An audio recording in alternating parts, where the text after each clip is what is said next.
I'm Rebecca Gordon. I'm Sylvia Gordon. And on this episode of Sisters of Stelling, we're going to talk about the thing I swear to God we've been talking about this for 10 years or more. It has been. Since 2013, we've been talking about this. Under observation. So why are we talking about it again?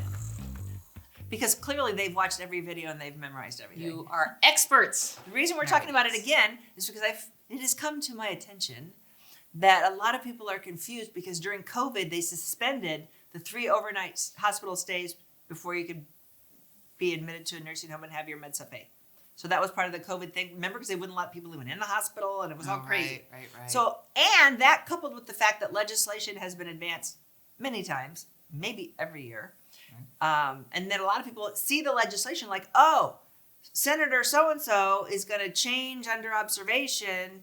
And so people think that stuff got passed. None of that stuff got passed. The COVID thing's repealed. We're back to right where we were pre-COVID, which is, this is a stupid hole for people that have med subs. And if you sell med subs, you need to understand it. So let's dig in. Boom. So this is for Indiana. A lot of our Hoosiers, 55 hospitals in Indiana got penalized with this for last year. That it's a penalty that can be up to $1 million per hospital. The thing is, if your hospital gets hit with this, It's for readmission penalties. so what it is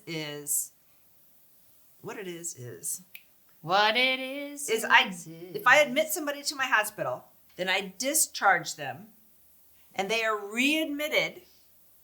That is bad. That readmission is considered a failure on my part as the hospital to Sufficiently prepare them for discharge. to go out. So And then if I did my job, they wouldn't be coming back. Give the example. So if anything happened to me and I went home, right? I'd go home to Darren and my 4 kids. They're there. They're making sure I take my meds. They're taking care of me. They're feeding you. They're taking care of you. I'm They're in good taking you shape. to your appointments. God forbid, I'm single. Terrible. I go home to nobody. And I'm older. And maybe you're an alcoholic that's obese and that has money problems and you don't have food. I mean, There's all kinds of problems. heck you yeah, can I'm be sure homeless. the statistics are very high for readmission. Right. It's no fault of the hospitals, but yet they're getting dinged. But the part was that hospitals do give people germs. Third leading cause of death is medical error.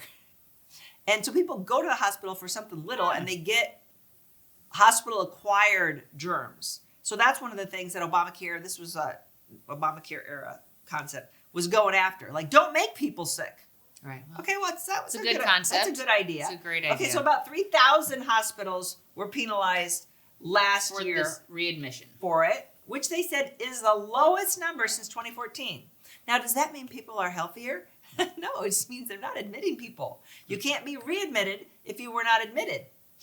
So if I have a lot of homeless people or a lot of, like I said, single poor Transients. alcoholics with no food, and I discharge them, everything is per normal, but they all come back in within 30 days, and now I get a penalty on every Medicare admission I have for the year. 3%, I lose 3% federal dollars. That's a big incentive for a hospital not to admit you. Keep the doors locked. Just- Which, I mean, it is kind of, it's kind of funny on one hand, we can make fun of it, but my daughter worked in a hospital and people, they didn't want to leave the homeless. Right. And they would keep coming back and she started to know these people and that's Right. The hospital That's has a a problem problem. that you can't just say it's their problem. right. So if you are admitted to a hospital, you know that is under Medicare Part A. Bum, bum, bum, bum.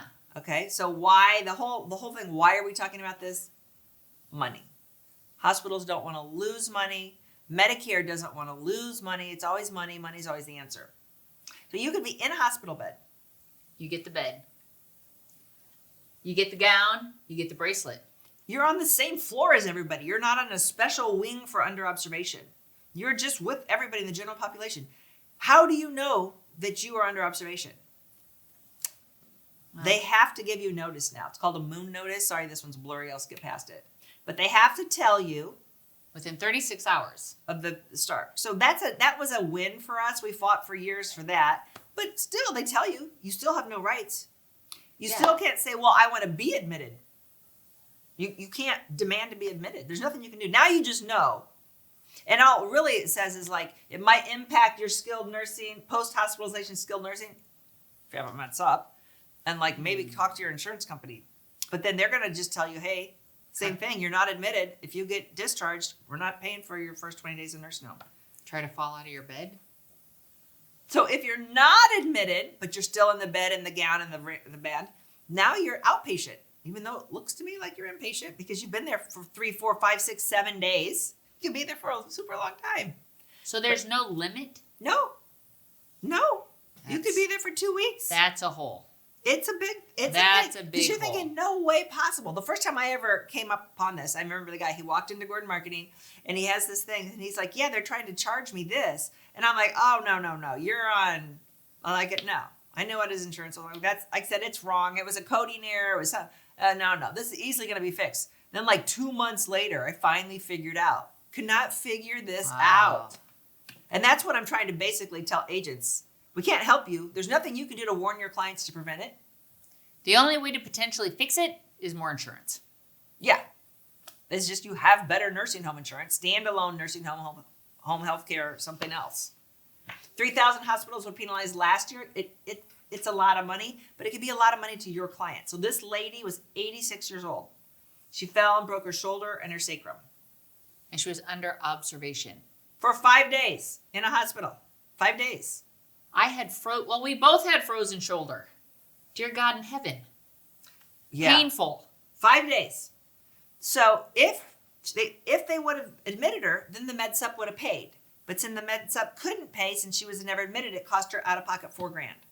So her son sued. Well, and lost. You lose. You have no recourse. So that's what we're not helping you with the problem. We're just helping you with your education. That it is something to consider. Man. That this is where the state of it. And, that is a big hole. And ideally, NABIP will get this legislation passed, but who knows? So, yeah, I hate to just throw out stuff like this. It's like a super downer. But it's at least knowledge is power. At least you're not going to be like me. It took me hours trying to figure out why they weren't paying this lady's bills. I didn't know. It never occurred to me to see if she was admitted. Right. Or to look at, wasn't on my radar. So I hope that helps somebody out there. Great stuff. If you have questions, ask us in the comments. If you want to see my white paper, which goes more into detail on all of this, ask us in the comments and we'll email it over to you.